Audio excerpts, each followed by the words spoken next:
The Army Commander, Lieutenant General Stanley Dennis Aliwuzwi, wishes officers, soldiers and civilian staff a happy Army Day as we celebrate 50 years of women in defending and serving the nation with pride in the Zambia Army. Zambia Army. Defend and serve with pride. Hello and welcome to a very, very special edition of the update. It's a special day because of a very important occasion. It's the 28th of December, and on this day is celebrated the Zambia Army Day. It is used to commemorate and celebrate the years, that it's been 50 since an indigenous Zambian took over the role as commander of the Zambia Army. We've had 21 Army commanders, and I'm privileged today to be speaking to 3 of them. I'm Franklin Temple Jr., set for a fantastic conversation. The Army Commander, Lieutenant General Stanley Dennis Aliwuzwi, wishes officers, soldiers and civilian staff a happy Army Day as we celebrate 50 years of women in defending and serving the nation with pride in the Zambia Army. Zambia Army. Defend and serve with pride. Welcome to the update one more time. Like indicated, today is a very special day because we're looking at Army Day, and we hope to have a good insight into how the Zambia Army has evolved over the years to be of service to the country and the continent. Now, Zambia is surrounded by 8 countries, and many of them found themselves in civil conflict, and this had a bearing on Zambia's decision and direction or trajectory in as far as its setup of its defenses is concerned. I'm privileged, like I said earlier, to have 3 of the 21 army commanders that this country has had since independence. And we are discussing here the first Indigenous Army commander, as well as, others that followed after him. Let me welcome, as part of the discussants today. He was the first National Service Force Commander, the first National Service Commandant, General Godwin Kingsley Chinkuli, who's also writing a book on his time in the Army. Welcome, sir, to the update. Thank you very much indeed, Presenter. Good to have you. We also have Lieutenant General Levi Solomon Mumbi, the 14th Army Commander, 97 to 99. It's really good to have you on the program. Pleased to be here. And on the program, we also have Zambia 16th Army Commander, General Isaac Arizona Soda Chisuzi, served 2002 to 2010. Sir, welcome to the update. And he was also honored in the Bangladeshi Military Staff College Hall of Fame. We'll take a short break, and when we come back, we get into discussions regarding where we're coming from with the Zambia Army. The Army Commander, Lieutenant General Stanley Dennis Aliwuzwi, wishes officers, soldiers and civilian staff a happy Army Day as we celebrate 50 years of women in defending and serving the nation with pride in the Zambia Army. Zambia Army. Defend and serve with pride. General Chinkuli, and it's important. Time is really tight, but let's try and see what we can do. But perhaps a brief background to your journey into military. It's not the easiest of tasks, I know, but let's see how you can do. Well, thank you for the question. The whole process started when Zambia was going to attain its independence. And our founding father, Dr. Kenneth Kaunda, had become the prime minister of this country, and in preparation for attaining independence, the leadership of UNIP at that time had decided to look ahead in terms of manning an independent country. Now, I'm sure you know that when Zambia became independent, there were only about 100 graduates, in the country, and that number was too little to govern an independent country. Right. So, in terms of manning, positions, the Prime Minister then, from his office, thought of how leadership of the army could be created of indigenous people.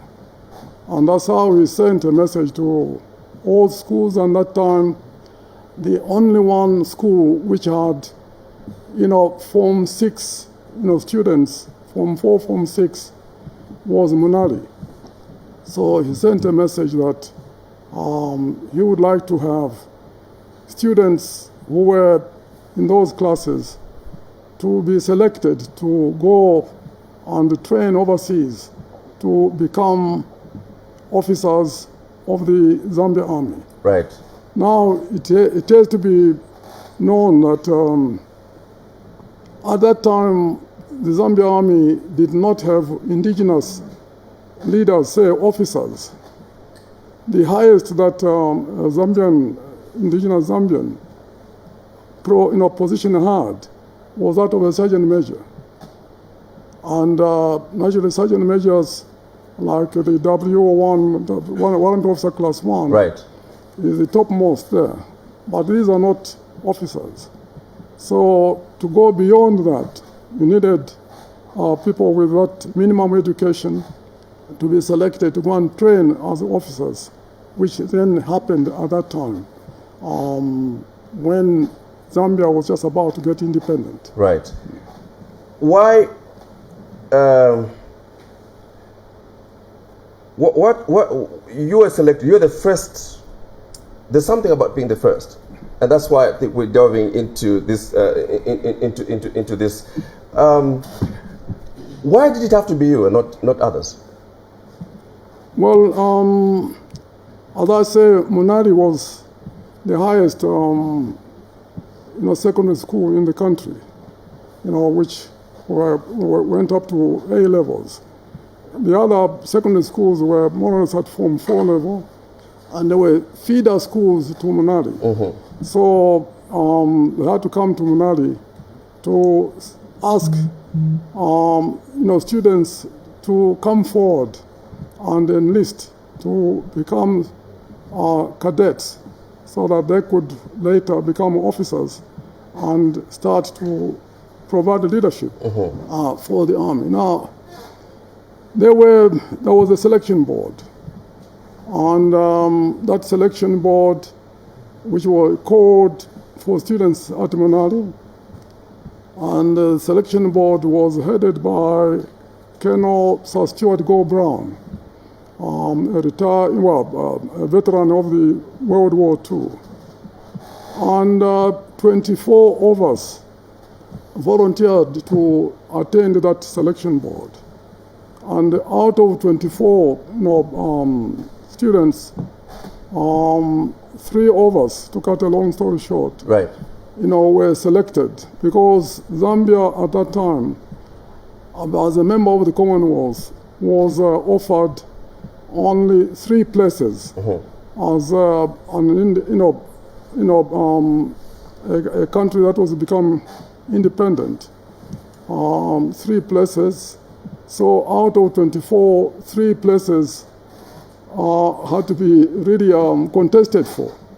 And luckily, I was one of those who, really came, 4 came through. The other 2, my late friends, in fact, brought a photograph of, I don't know where, it is, maybe you could look at it. Over the 2 others. Right. who were selected. That is, unfortunately, they are both dead now. Right. Lieutenant General Mibenge, Benjamin Mibenge, and Colonel Dunstan Kasote. So the three of us, were selected and were sent to UK to become cadets at the Royal Military Academy, Sandhurst, which was one of the highest military, university in the world. There was one. These are the. I don't know whether the camera will be able to catch those. As you can see, on the far left, that was me. The middle one was Dunstan Kasote, and the one on the left was Lieutenant General Benjamin Mibenge. Now, if you look at far right there, where I am, you see on the shoulders, the stripes, that it designated that in our senior term, I was selected, I was given a rank of a cadet corporal. That may have significance, I think, in terms of selecting who would become commander later on.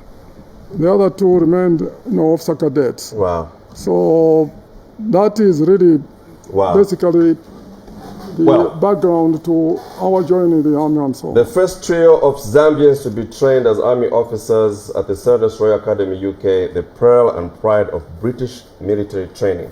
This picture taken in 1965, the pass-out parade. That's well established. Let's turn, and a lot of things have happened in between. I want to turn to the other generals, and perhaps I could start with you, sir. We started with him because first Indigenous, and a lot of work has happened in between.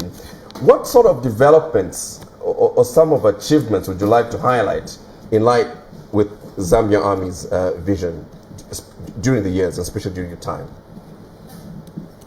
Well, thank you very much for first of all being able to be on ZBC.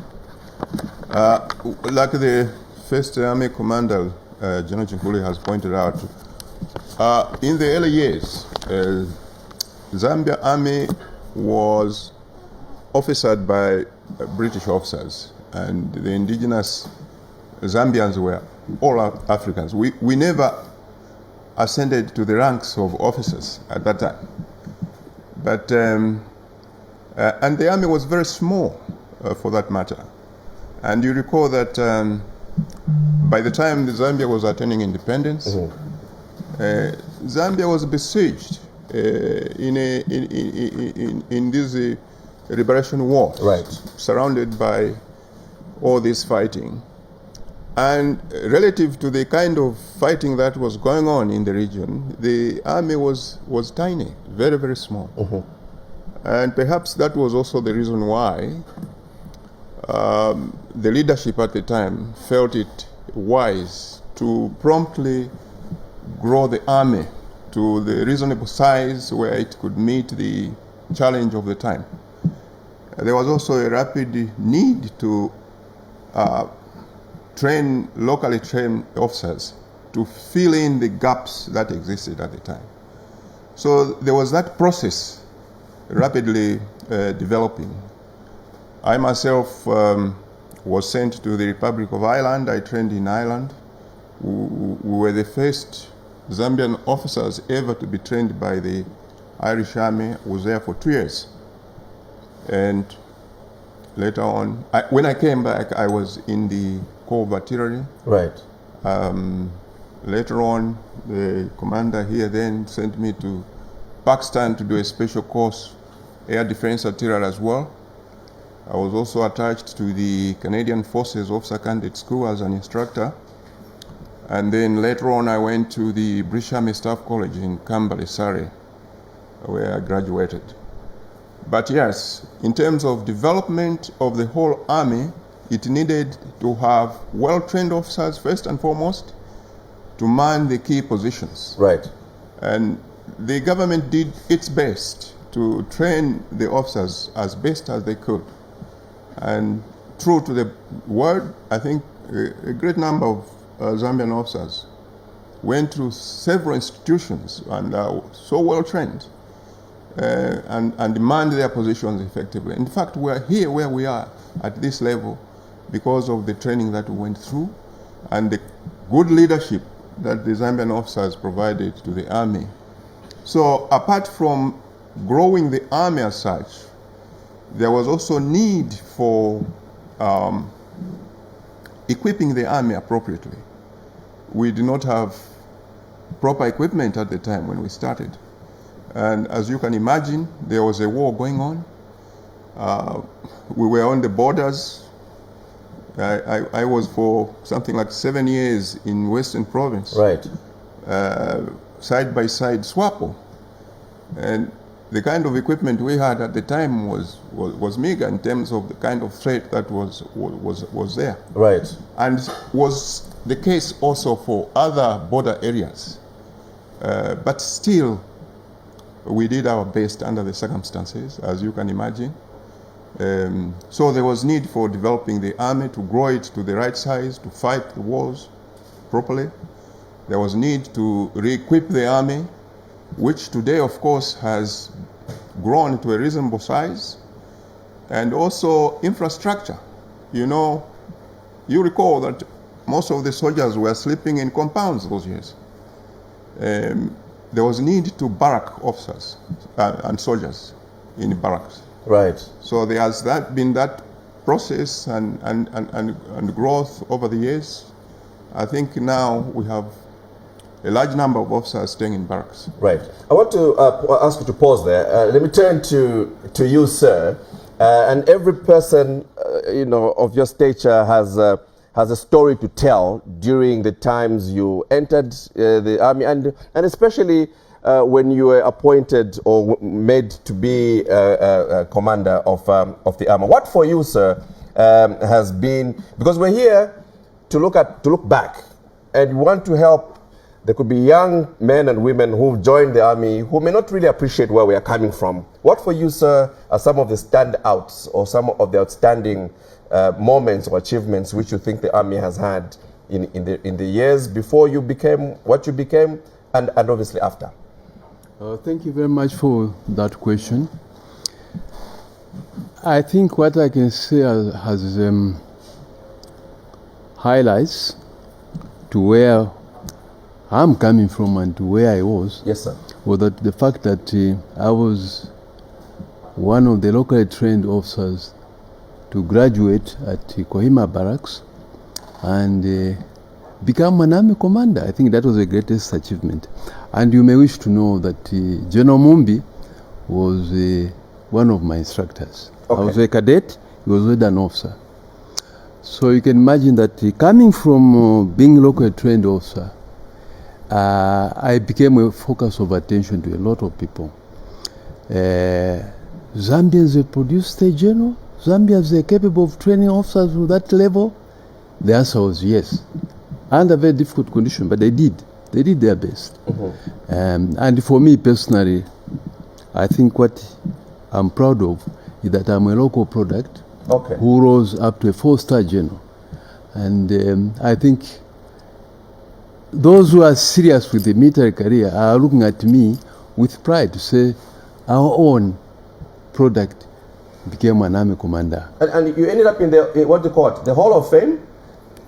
Yes, I'm in the Hall of Fame in Bangladesh. Right. I went there to train at their staff college, and they introduced this Hall of Fame to outstanding officers, local and overseas, who have risen to that rank of being an army commander or whatever. So that's why I was honored by the Bangladesh army at where I was trained to go into their Hall of Fame. I think that is another achievement that Zambians should be proud of, exactly. Especially the officers who are trained locally, soldiers, officers. I know they are very proud of me that he is our man, our own. General Mumbi is very proud of me. Right. His own That's nice effort, to know. yes, his own effort to produce a journal. I think that is what we should look at as a great achievement. It must also have a similar feeling, considering the current commander of the army will be has been invited, so to speak, to another Hall of Fame. Yes. General Alubuzwe. I think it's in the U.S. What does that say? I think generally speaking. Well, it's a recognition of what one has achieved in his career. And I think to be honored by foreign armies is the fact that they respect where you are coming from. I know that Alubuzwe trained at War College in the States. I was there also. And from what they've seen of him, they feel that they are bound to respect and honor him for what he has contributed. I think that is a great achievement. Right. Let me turn back to you, General. We also hear that you're also a commandant of the Zambia National Service. Share how that came about. Yeah. First of all, Presenter, if you allow me to wander about. Right. Because I brought some notes here, which I'll include in my book. Okay. So that at least some of the things can be remembered for the future. Allow me, if you can, to just refer to the mood of the nation as far as independence, when it was coming, as it affected the army. The mood of the nation at that time was something like this. And this is considering that the army then was largely composed of the colonial master, right? Yes. And you also had at some point the Federation of is it Nyasaland and Northern Rhodesia? And at the split of it, you had to share military hardware. Yes. Let's go a little bit into that. Well, let me perhaps allow me, if I can go to 24th October 1964, when there was a changeover of government and so on, from the British colonial type to Zambian one. So, begin the story at the Independence Stadium on 24th October 1964. During the ceremony, there were two guards. I don't know if you know about army guards and so on. There were two guards, the old and the new guard. Incoming and outgoing? Incoming and yes, and incoming, yes. The old guard carried the British colors, all right? While the new guard carried the Zambian colors. At some point, the old guard marched out off the parade.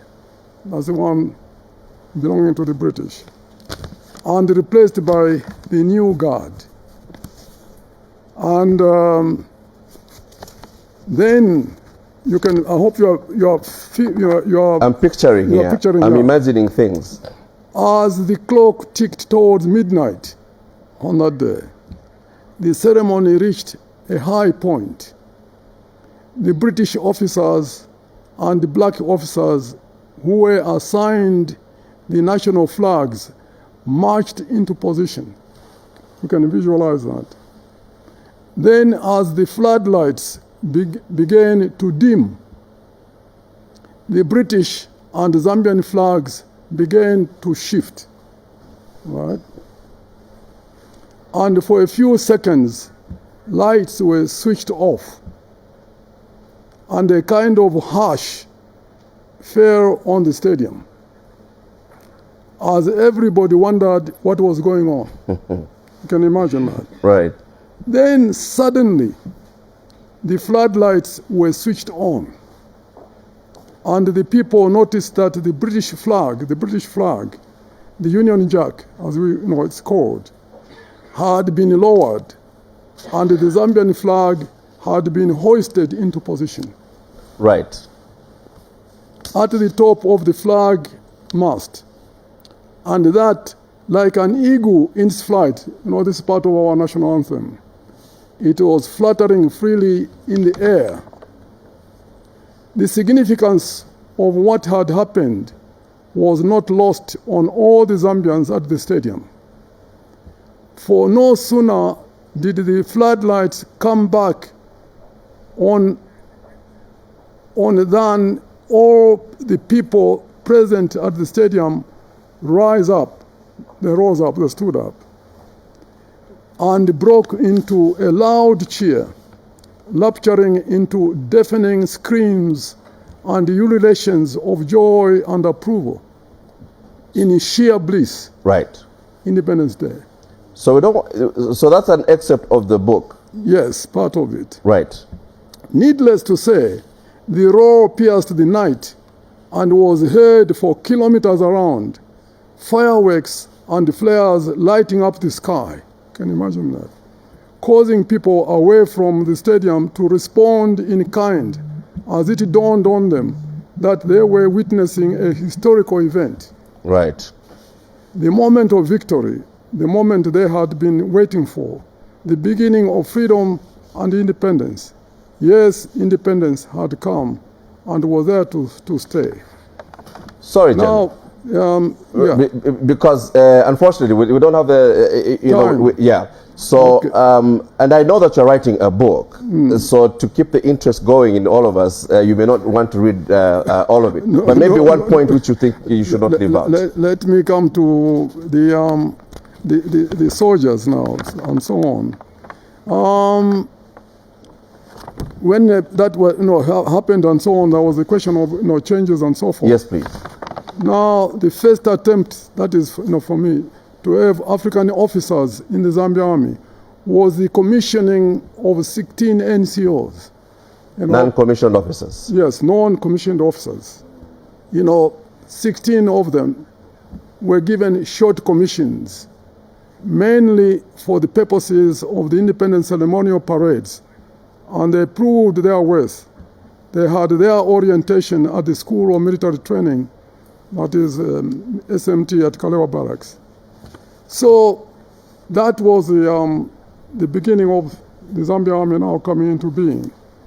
So the first students, of course, to attend the officer selection board was now me, as you can see. Yes, and right, here. right. So the journey started now, as General Mumbi has elaborated how officers were now being selected. Right. To man the positions that were now being left by white officers from. And in all this is a picture of a non-unified force. Yes. Versus the need for a unified one. Yeah, now that's where now the journey started. You know that Zambia at that time, to try, when the British went away, we were left really alone now. Before that, the defense structure was that we were under the Commonwealth and protected by the British Empire. And therefore, there was no need for us to have a big army, as it was earlier on elaborated. Mm-hmm. So now we had to be on our own. What do we do? And the border, length, of Zambia was 3,000, it is 3,500 kilometers, approximately. So we had to man that border. Mm-hmm. And we had only about 3 battalions, which we took over and so forth. And that was not sufficient. Right. So we had to embark on a journey to send students, abroad to train as officers. Right. Now, while I was still in training with my colleagues at Sandhurst, during April, Easter holiday, I was asked, to come back home here, to go around the schools and talk to the students and entice them to join the army. So I came here, they gave me a plane, I flew around all secondary schools in Zambia, Western Province, Northern Province, Eastern Province, and Right. so on, to talk to the students. And that's how the other officers now started to join. When I left, going back to Sandhurst, they chose to join the army, and that's how these officers Were born. were born. So You to are right. speak. General, you make reference to the amazement which was expressed at the fact that you're like a typical example of a local product, and sometimes many may not, in comparison, it's human nature perhaps to compare army in this region and in that region. But we've heard about the excellent work which the Zambia Army does when it sends its personnel on missions abroad and so on. What would you like emphasized or understood about the quality of this army called the Zambia Army? Oh, it is basically on training. If you want to attain high standards, particularly in the military, you must train. And I think that is the cornerstone of our Zambia Army. We train. And anybody who shuns the training will not rise at all. So the cornerstone, or the most important thing of the Zambia Army, is to train. And our training standards are equal to any. I can assure you that. They are equal to any. Our training standards are quite high. You name it, whether it's in artillery or all other arms of the army, the standards of training are high. And we have to measure to that. So that's one thing which we are proud of also, that we train hard. We do train hard in order to attain acceptable standards world over. And that's why you are right to say that we have been praised. We do very well in UN operations because of training. We train, and we want to attain the highest possible levels of training, which I think is being done. Right. There are certain questions that are given, and anybody can pick up, but I want to maybe direct this at you, General Mumbi. We don't have a navy in Zambia. They are what you call auxiliary forces, army reserves. This picture, home guards, please help the public understand these elements within the Zambia Army. Well, because yes, indeed, we don't have the Navy because we don't have open seas as such or huge open lakes, but we have some elements of the Navy, if you like to put it that way, that are operating on our few dams and rivers and so on. You know, from time to time you do your assessment on threats, and as an army, you should be in a position to make assessments that should be able to cope with any kind of challenge or threat. So from time to time you develop these assets or units, right, that are infused in so that they become part and parcel to enhance your capability. Right.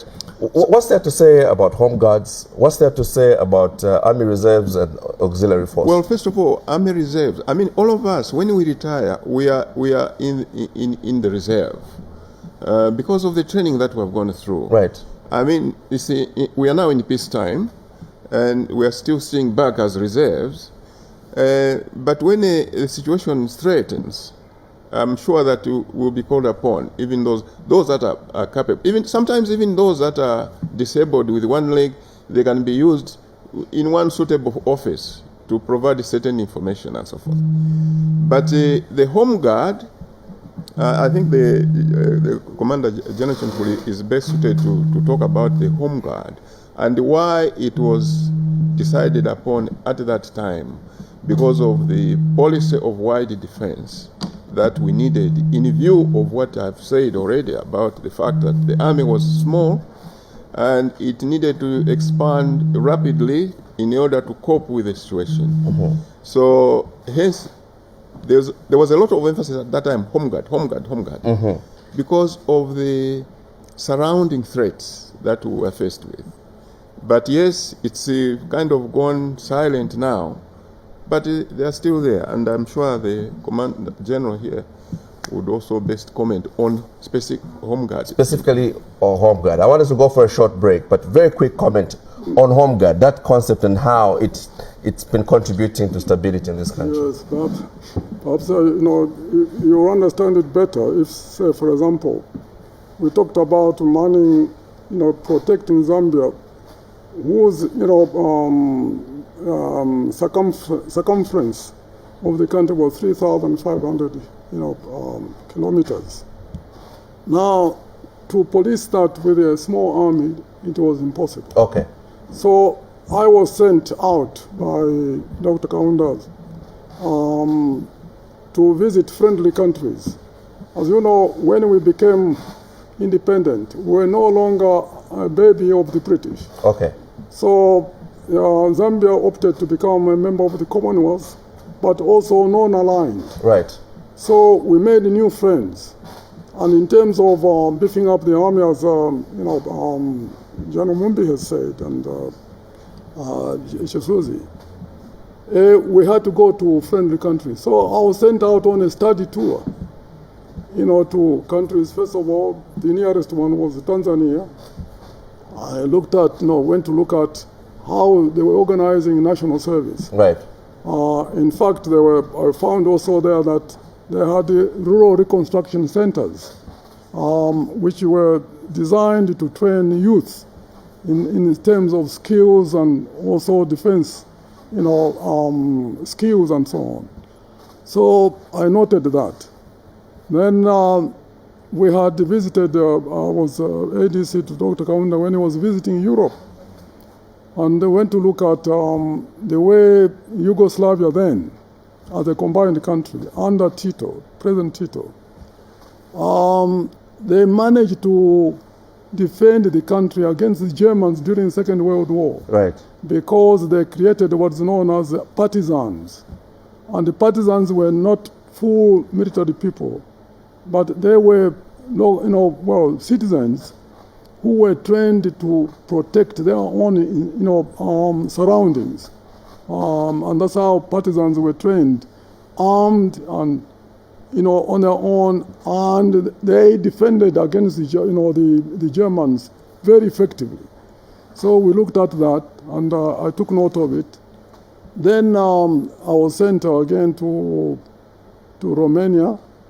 It was a communist country, right, which borders with the Soviet Union. And they have mountains there, deep mountains or high mountains. And they had their border troops, there to protect themselves against the Soviet Union. I looked at that. Then I had also a trip to China at some point and so on. So collectively...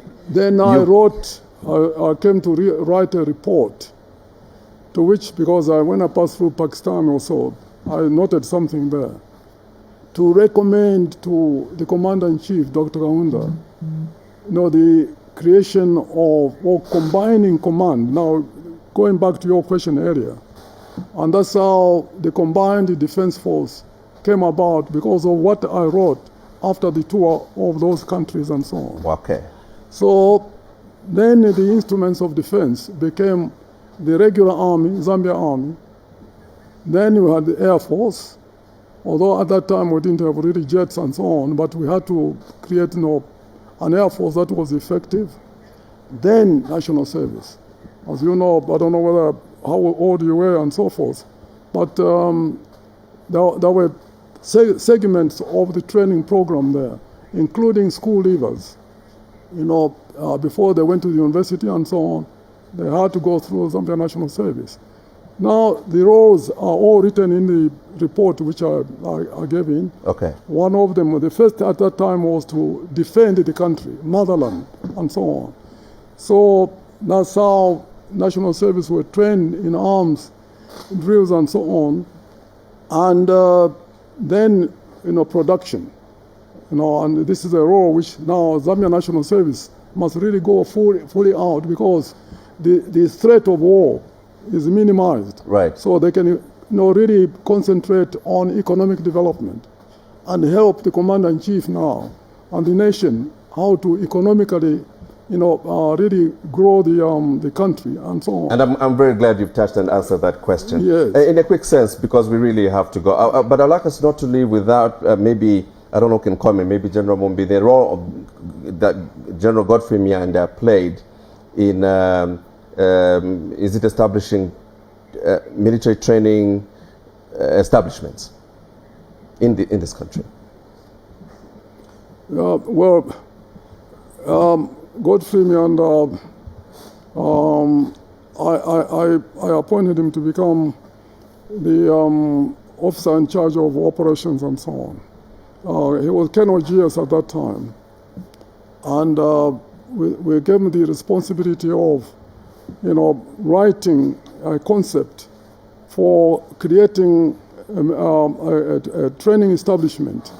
Because what we inherited from the British and so on was a small, SMT, small, small military training, and so School of military training. Okay. Which really was a refresher, like a refresher course. Mainly we sent NCOs or non-commissioned officers to SMT. Right. But as far as the officers were concerned, Right. it required something higher. Right. And that's how he found himself training from there. Right. I want us to end this with contribution that the Army has played in national development, playing roles in government, in leadership, prime ministers, in foreign mission. I may want to even pick on you, sir. I think you ended up in Namibia at some point. Yes, I did. Would I be correct? What was I saying in a general sense about the Army's role in the governance system and just general development, national development contribution? It has been very positive. Like you alluded to, I was in Namibia as a High Commissioner. He was also there. He was a minister. And we can mention the Malibama Sheikh of this world. He was the Prime Minister of this country. Right. And I think people acknowledge what role he played. So the military played a very major role in the development of our country, and it has been very positive. Right. Would you like to add on to that, sir? Yes, indeed. Well, I think we need to realize one thing, that worldwide, the military holds a reservoir of human resource that is well-trained, disciplined, and can be utilized variously. This is why the military is such a set format that is capable of handling anything in an emergency, because it has all those formats. But right, we have within the military good people, trained people, and disciplined people. And this is why from time to time, worldwide, you find that governments who fish out personnel from the military to do this job, that job, this job, that job.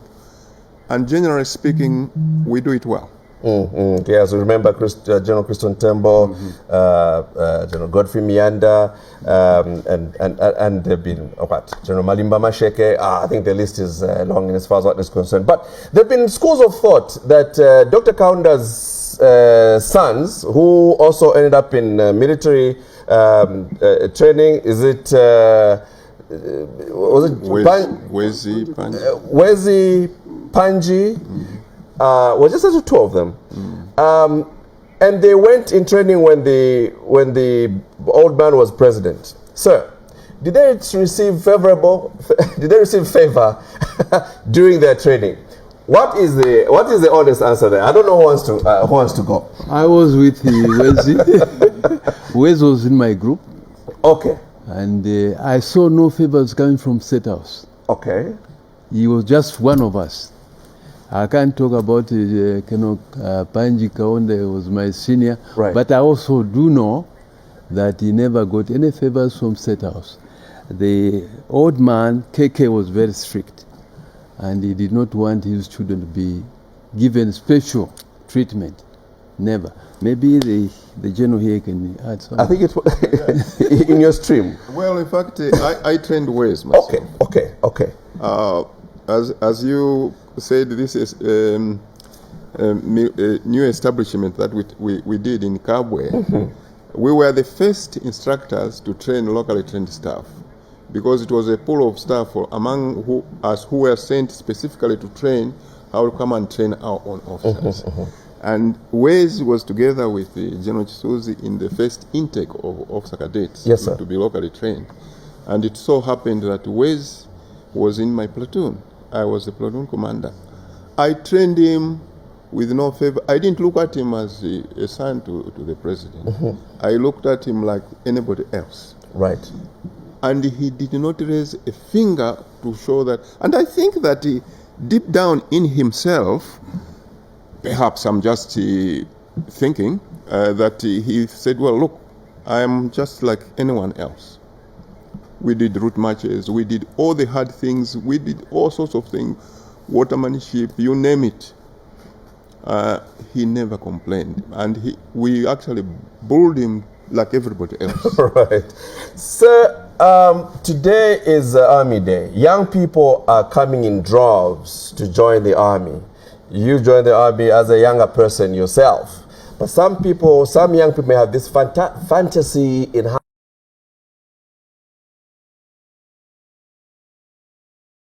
and what it calls for to these young people, sir.